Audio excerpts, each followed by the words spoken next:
Hello and welcome to the Nook Book Review. I'm Ghannouj.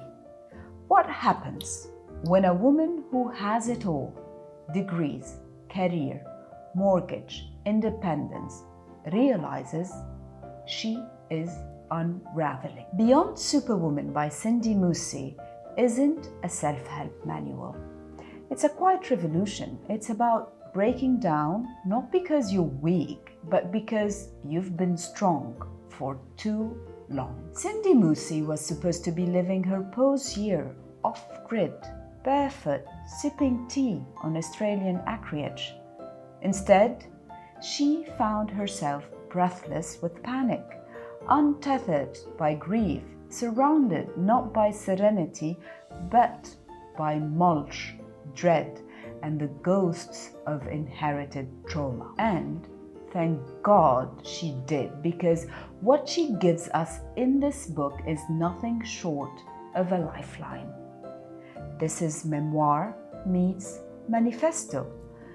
Moussi writes with clarity and compassion, offering not just answers but honesty. There's no 5-step plan, no just meditate more. She walks you through the mess, the panic attacks, the fear, the disorientation, and then through the rebuild. One breath, one walk, one brutal, beautiful day at a time. What makes this book extraordinary is that it does not isolate anxiety, it places it in context.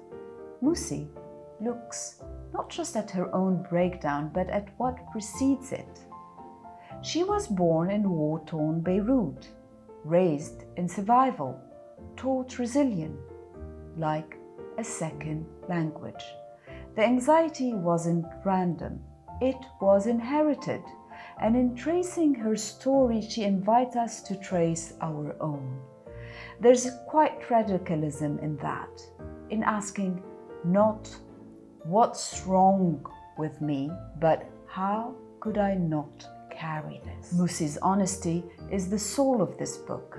She writes about not being able to cross a bridge, about crying on the Camino, about how beauty and terror coexist, how you can be overwhelmed while being grateful, terrified while being successful.